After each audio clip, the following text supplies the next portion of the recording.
Hopefully all of you have seen that we sent out a news release earlier today with some updated information about the victims in this case.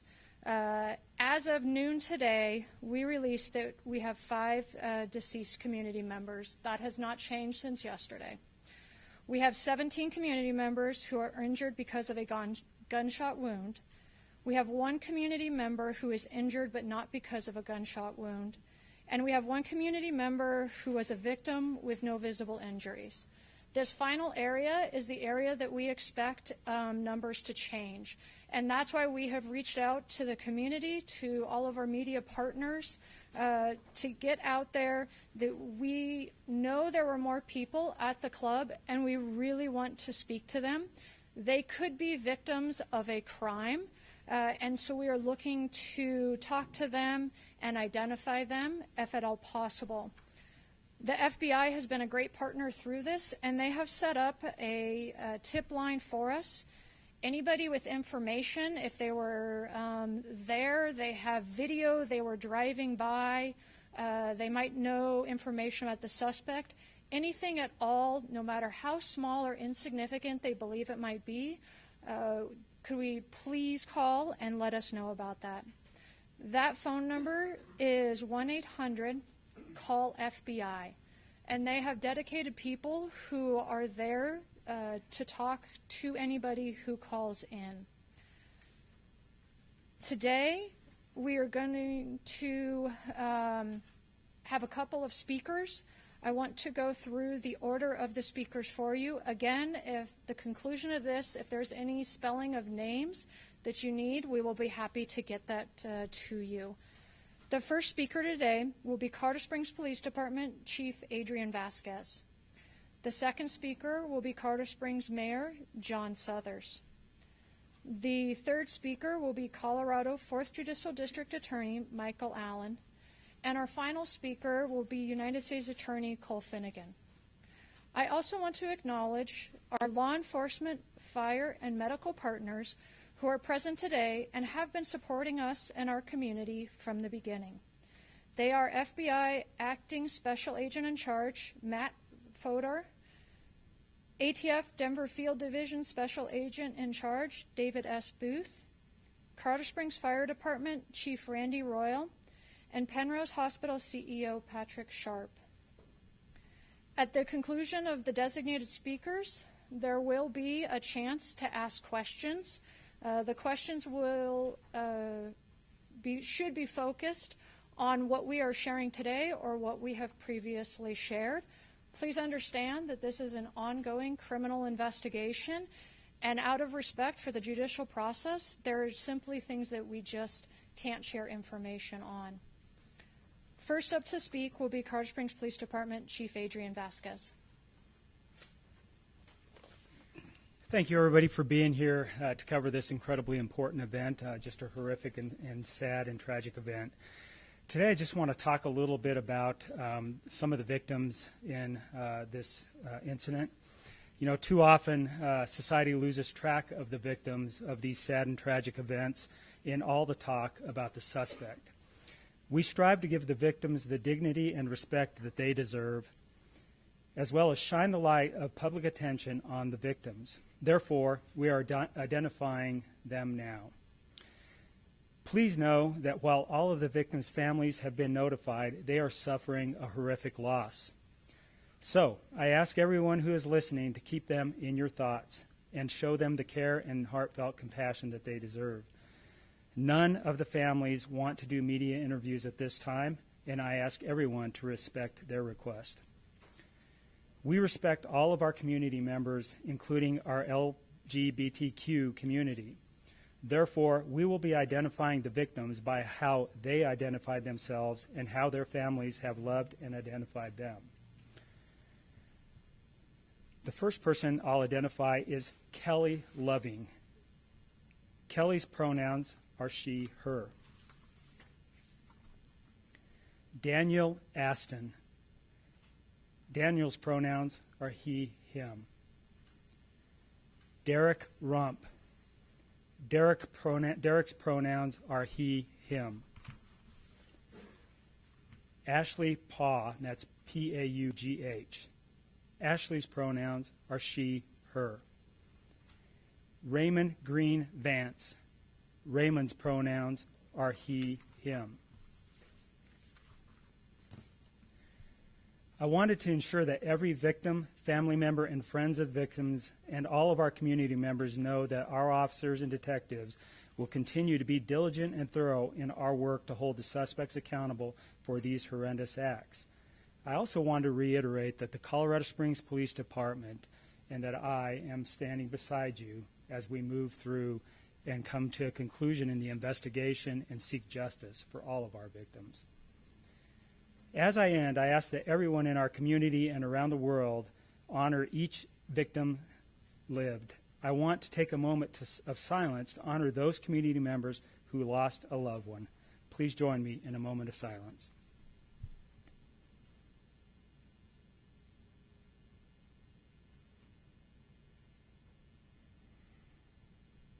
Thank you. I also want to identify the two heroes who intervened inside of Club Q. Their exact actions are part of the investigation, so we can't discuss the specifics out of respect for the judicial process, but with their permission, we want to acknowledge their heroic actions.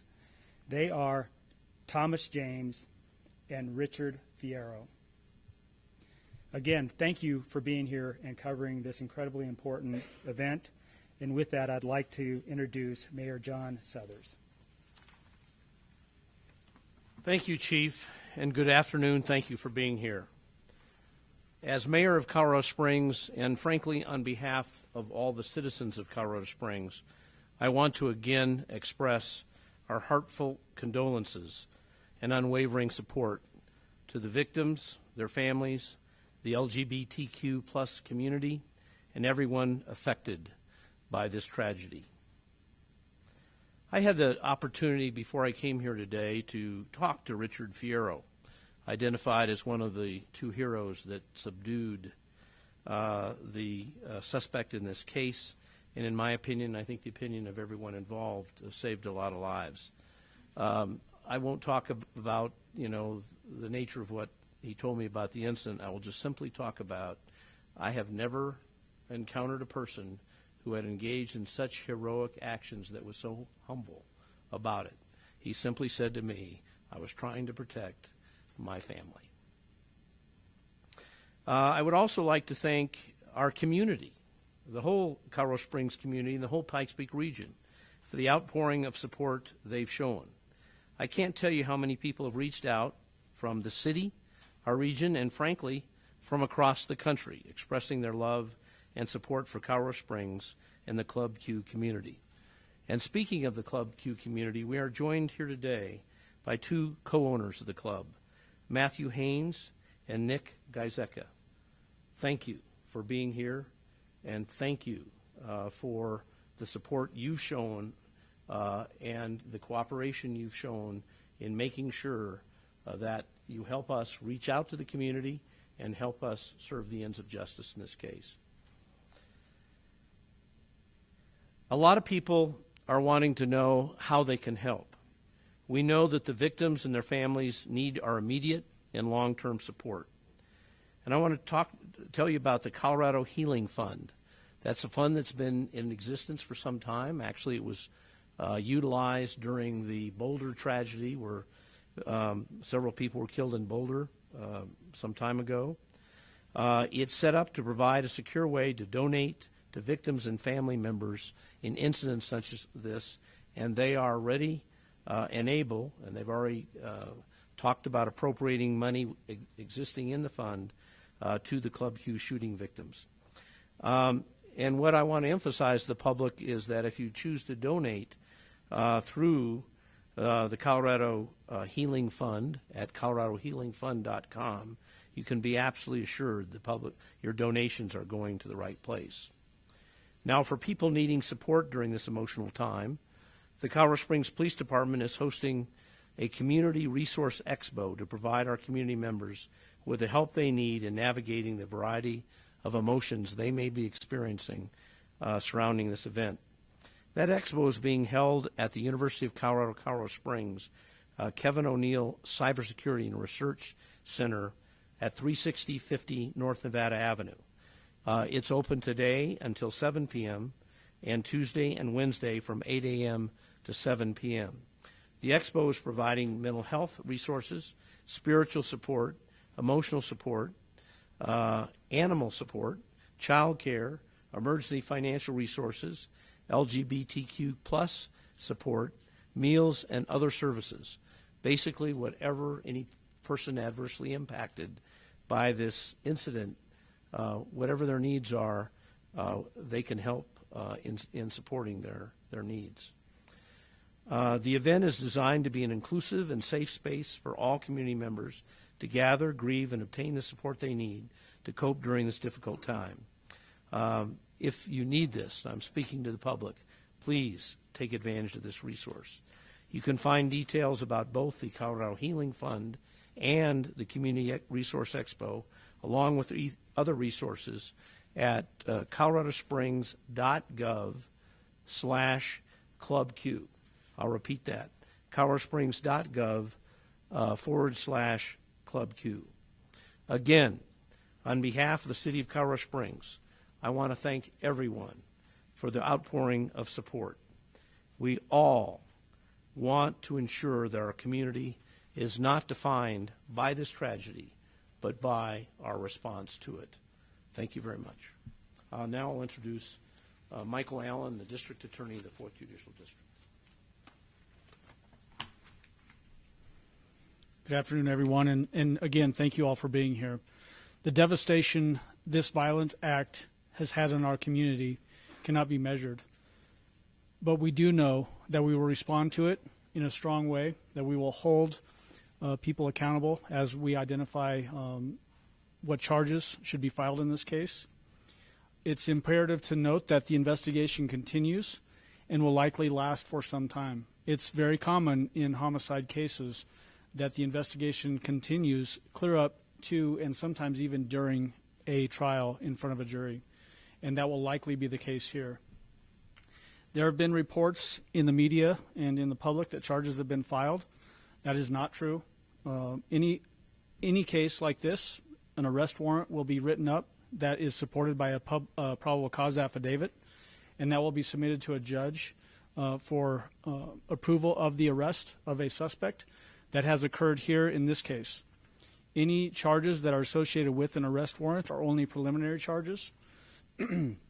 It's also very customary, and it is the case here, that the arrest warrant and accompanying PC affidavit is sealed. That is to protect the investigation, to make sure that we have a strong investigation, that we have the ability to proceed forward with a strong prosecution.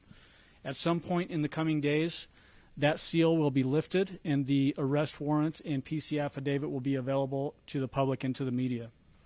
Once the case is transferred to us for formal charging, we will review the evidence and then determine final charges. It is also very customary that final charges may be different than what is in the arrest affidavit. Typically, there will be more charges in a case like this when we do formal charging than what is actually listed in the arrest affidavit. So don't be surprised when you see a different list of charges when we finally file formal charges with the court. Once the suspect is released from the hospital, we will have a first appearance scheduled with the court. That should happen in the next couple of days, I would guess, although that is still to be determined by his care providers at the hospital. That appearance will be by video, so he will be in the jail and be appearing by video. We will advise the suspect at that time of the arrest charges and his bond status. He is being held without bond, so he will not have the opportunity to be bonded out. Within a few days of that first appearance is when we will return to the courtroom and file the formal charges with the court. That'll again be another bond advisement by the court, as well as potential punishments that the suspect will be facing as it relates to the charges that we file from the DA's office. It's important to note that we are not going to try this case in the media. We will only share information that we can share, and that is not to cause frustration in the community or deprive the media of information that the public absolutely wants. It is to protect that prosecution effort. We have an interest in making sure that any conviction we achieve in a case like this can withstand the appeal process. So we'll be very careful about the information that we share, at least as it relates to the DA's office. But that obligation that we have ethically extends to the investigation team as well. So oftentimes when you ask questions of them and they defer and say that they can't answer it, or because it's they're trying to protect the investigation, that's because my obligation of being tight with the information extends to the investigation team as well. So don't hold that against them. You can hold that against me. At this point, I would turn it over to U.S. Attorney Cole Finnegan. Thank you. Thank you. On behalf of the United States Attorney's Office and the Department of Justice, we want to express our deepest sympathies and condolences to the victims and to their families and to all those who were part of the awful incidents roughly 36 hours ago at Club Q. We are committed to working with District Attorney Michael Allen, Mayor John Suthers, Chief Vasquez, local law enforcement, and our federal partners to bring justice to the people who suffered in this instance, and to bring justice to those people who are all involved. This is an awful moment, and we pledge on behalf of our office and the Department of Justice that we will work as hard as we can to find justice in this instance. Thank you.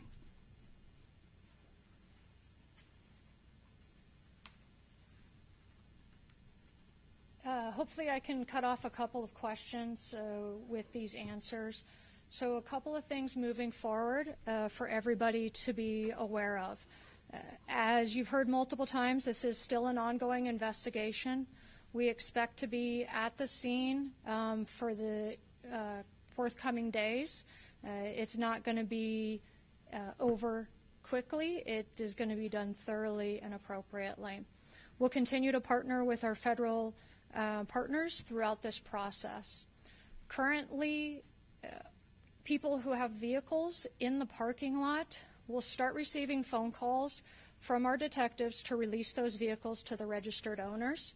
If those vehicles belongs to victims, then we will use our victim advocacy unit and detectives to work with those families. If somebody is the registered owner of a vehicle, they know that they left there, and they are not contacted, or they had loaned that vehicle to somebody else, you can call us at the Colorado Springs Police Department's non-emergency line, which is 719-444-7000, and a detective will touch base with you to make sure we get that car returned to that registered owner.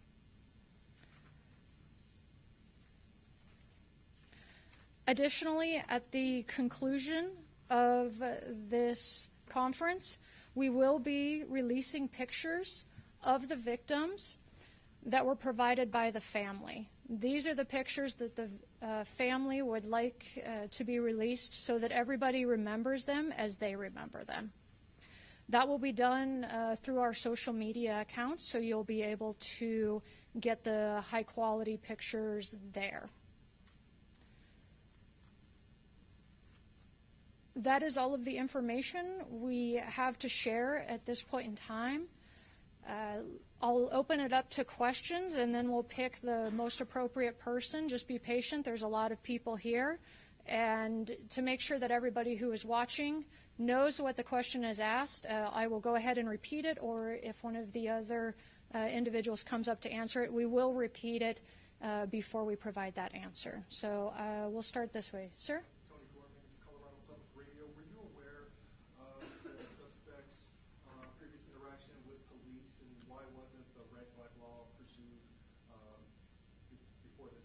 Yes, sir. So the question was about prior interactions with police and our red flag law. I will let Mr. Allen, our district attorney, answer that. Thank you for that question. This is going to be a very unsatisfying answer as it relates specifically to part of your question. The red flag question is something that I think none of us up here are in a position to answer. But as it relates to the first part of your question, I want to talk about this in a way that hopefully makes sense to everybody. Colorado has very restrictive sealing laws. What that means is that if a case is filed in a courtroom in the state of Colorado and is dismissed for any reason, whether that is because the prosecution dismisses it or the court dismisses it, it is automatically sealed. That is a change in the law that occurred back in 2019, so only 3 years ago. That same statute requires us to give very specific answers to questions about cases that may or may not be under a seal order under the scenario that I just gave you. That statute requires us to say, in response to questions about it, that no such record exists. So when you ask questions about specific prior instances, that will be our specific answer. But I want to give you a reason why that's the answer that we're giving. I acknowledge that it is very unsatisfying at this point. Hopefully, at some point in the near future, we can share more about that. But at this stage, that's the best we can give you. And that's going to be the same answer for everybody up here. It's really the design behind that is to protect persons that have been accused of crime and been charged, and then the case is dismissed. The idea behind it is that that person shouldn't have to carry that charge around with them for the rest of their lives if there's no way to convict them of that charge. That's the design behind it. I know that's an unsatisfying answer, but that's the status of the law as it exists right now. If it changes to that specific thing that you're asking about, I'll be passing that information out.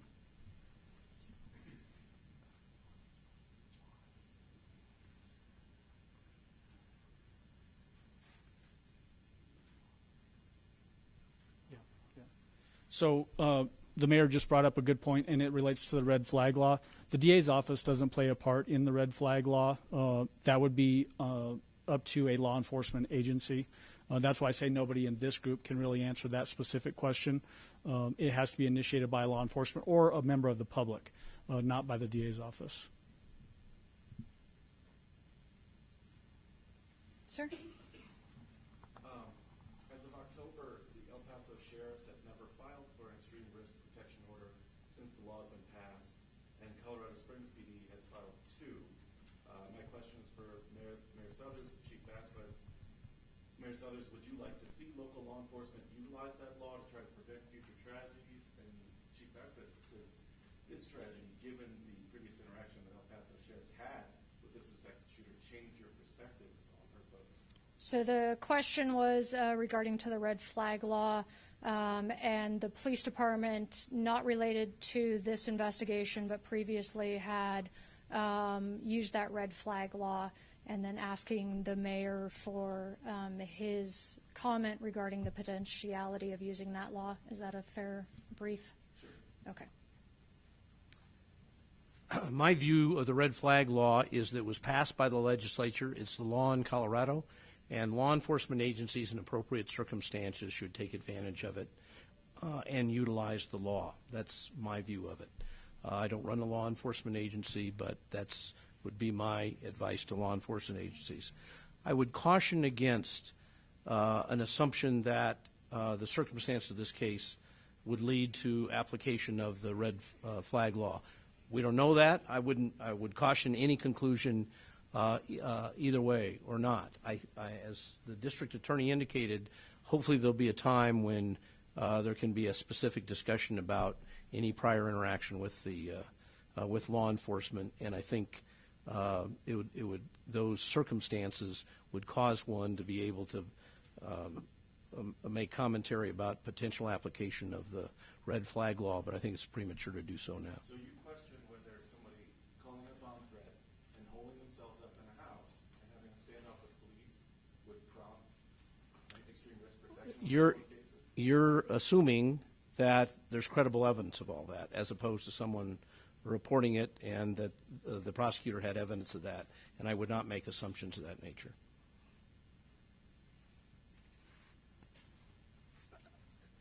I would just echo the mayor's stance on the red flag law. It is currently a law in Colorado.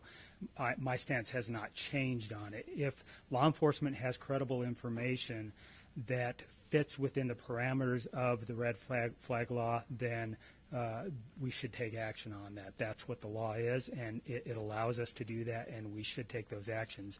But as the mayor says, we have to have the right information, the probable cause. We have to have credible information to be able to do that. So if we do, then of course we should act on it.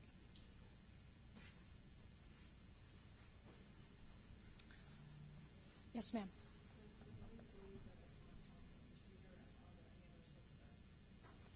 The question was, is there any other suspects? That's part of the ongoing investigation. At this time, we have one identified suspect in custody. Yes, sir. Our sources tell us there's a lone gun that was used. The lone gun that was used was a ghost gun. Can you all confirm that? And also, there's another firearm in this that apparently was bought illegally from an unlicensed dealer in Florida. Can you comment on that as well? So the question was about the information that there was a long gun involved, as well as another firearm, and the sources of those firearms. That is also part of the ongoing investigation. And at this point in time, it'd be inappropriate for us to comment on where those were found and where they were obtained from. Yes? The preliminary charges include bias charges, and many people in the local LGBTQ community would like to understand the motivation behind that information. Can you articulate what prompted those specific charges, or can you speak to the shooter's motivations? Okay, so the question was twofold. One, about the charges of the bias charges, and then one about the motivation. I can tell you that motivation is obviously a part of every criminal investigation that we do. That is part of the current investigation. I can't speak any further about any motive. And then the second part regarding the charges, I'll hand over to our district attorney, Mr. Allen. So a quirk in criminal law is that we don't have to prove, when we go to a court, we don't have to prove motive. But obviously we're all humans, and we want to know what caused somebody to go in and do something as horrific as this. So that's why we just heard from the PIO that's being investigated. It's important that if we have enough evidence to support bias-motivated crimes, to charge that. It's important for this community. It's important for the prosecution effort to show why something happened.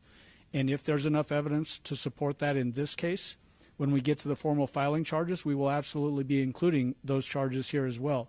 But I want to also be clear that the bias-motivated statute in Colorado, the highest level charge that we can get with that charge is a Class 4 felony. We're obviously talking about 5 people that were killed. Their lives were ended. Those are going to be the top-end charges in this case, without a doubt. Those charges will likely carry life in prison without parole, whereas the Class 4 felonies are probation-eligible offenses. So those do not in any way elevate the potential sentence in a case like this, but it is important to let the community know that we do not tolerate bias-motivated crimes in this community, that we support communities that have been maligned, harassed, and intimidated and abused, and that's one way that we can do that, showing that we will put the money where our mouth is, essentially, and make sure that we try it that way. So I hope that answered your question, but we're going to absolutely be reviewing it for formal charges along those same lines.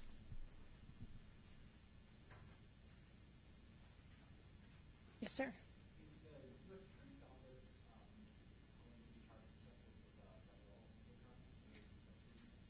So the question is the U.S. Attorney's Office going to be charging federal hate crimes? Mr. Finnegan? Thank you for your question. There's an ongoing investigation, and we really can't comment further at this time, but we are reviewing all the facts. We're reviewing all the information that we have, and we're working closely with the District Attorney's Office, with the FBI, with the ATF, and with Chief Vasquez and his department. So I just want to reiterate and reaffirm that the Department of Justice is looking at all aspects of this case. Thank you.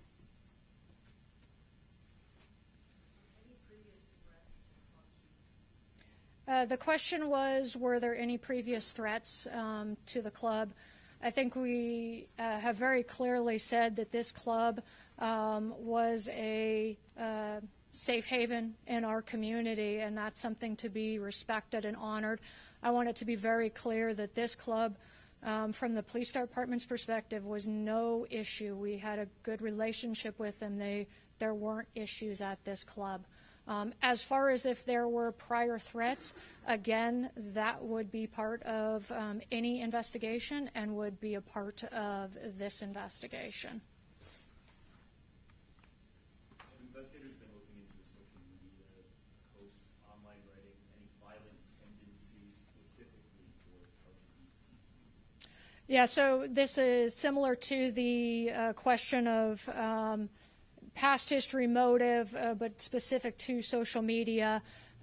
In this day and age, social media is where everybody's at, so of course we're looking at social media in every investigation that we do, whether that be from a very basic patrol investigation all the way up to the most significant.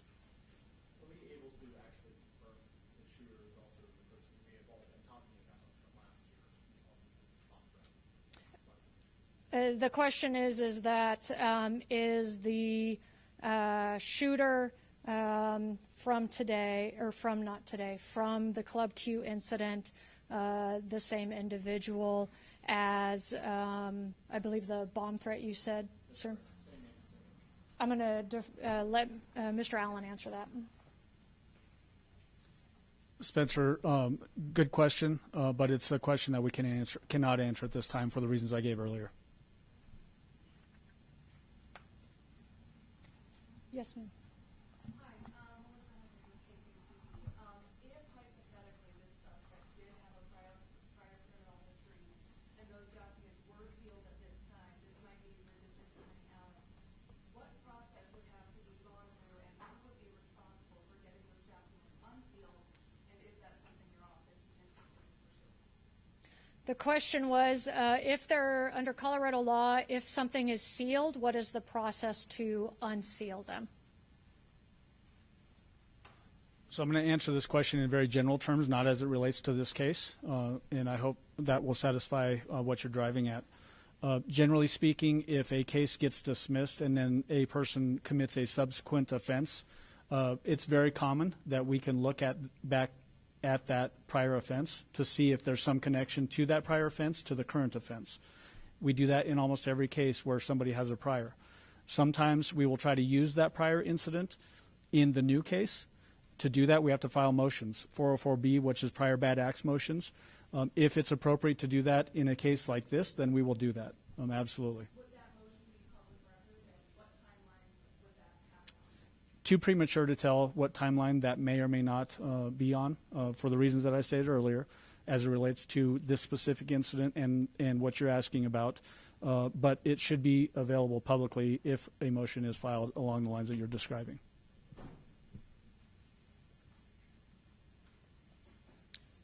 I think you, oh, nope, sorry, right next to you, I think she has her hand up. Was law enforcement monitoring Aldrich at any time before the shooting?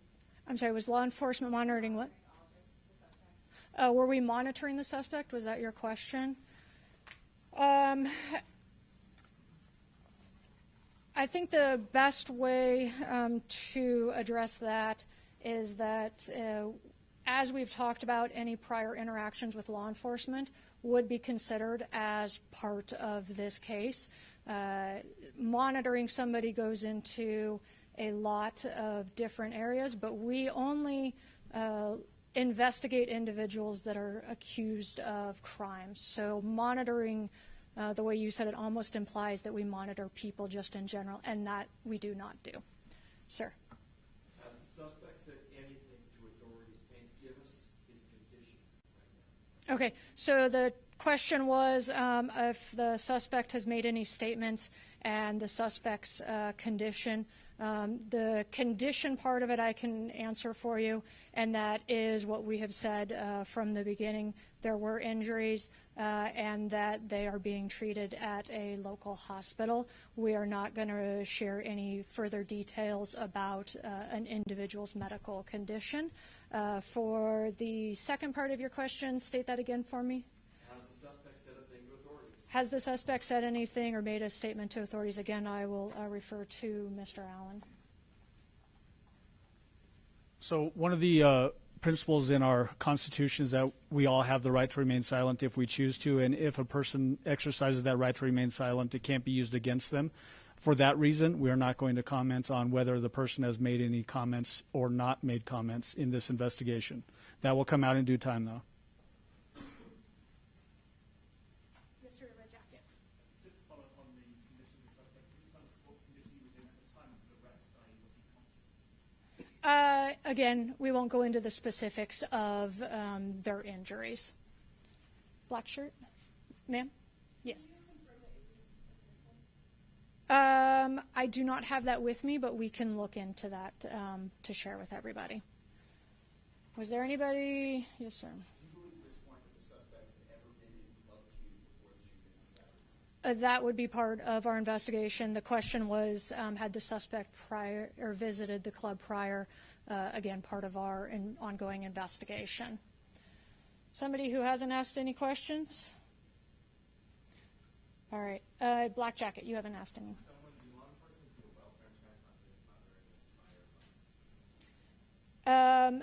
I do not have that information, but that would be part of the investigation potentially. But again, you're asking about somebody who is not identified as the suspect in this investigation. All right. Is any of the other questions that are going up, are they related to something new, or are they something that we've already covered about 10 times over? Okay.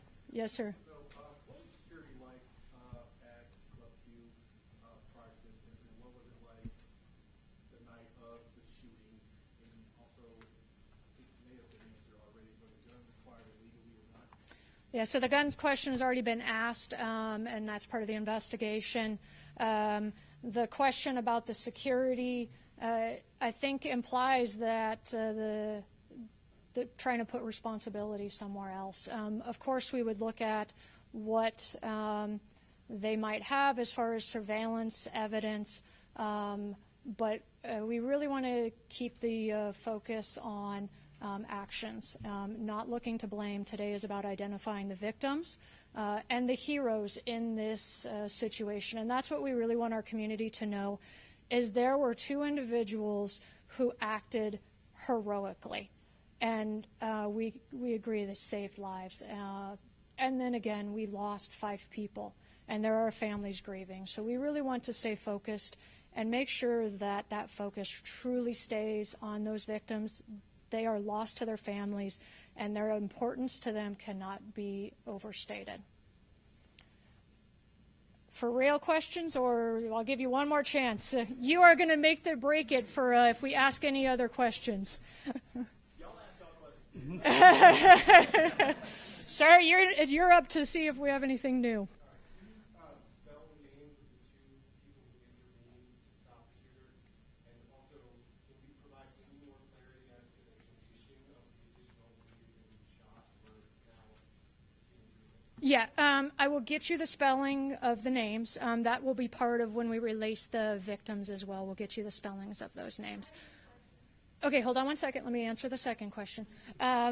The condition of our victims, again, we have to respect their right to privacy and their injuries. They had varying levels of injuries, as we said in our release. We had 17 people who suffered from gunshot wounds. I have not been shot, but I can't imagine being shot anywhere is something that anybody wants to do. So we again care about our citizens and our victims, and won't do that. We do have somebody from Penrose Hospital if they would like to add additional information to that or like make a statement. Mr. Patrick. Thank you. Good afternoon. I'm Patrick Sharp. I am the CEO of Centura Penrose Hospital. First of all, I just, on behalf of the Centura Healthcare System, want to extend our condolences to the victims' families, and all those affected by this senseless tragedy. What I can tell you is we have 3 patients still at Penrose. They are in stable condition. I'm not going to provide any further details other than that. They do have support networks with them. And I do want to thank all the healthcare providers, not just at Penrose, but across all the healthcare systems that rose to the occasion to help the needs of the people that were coming into our ERs, again, with this tragic event. And also a big thank you to all the first responders that collaborated with the healthcare providers. It's an honor to be part of that and in this very sad situation. That goes to the point that you can articulate the status of the folks who are in hospital. I don't know if there are folks still in other hospitals other than this hospital, but if you could articulate how many folks are still critical, how many are in lesser conditions still in hospital. Okay, I understand that. At this point, we don't have that information to share. All right, ladies and gentlemen, thank you for coming, and thank everybody who is out there watching and the goodwill that they are sending our community and our victims. Thank you.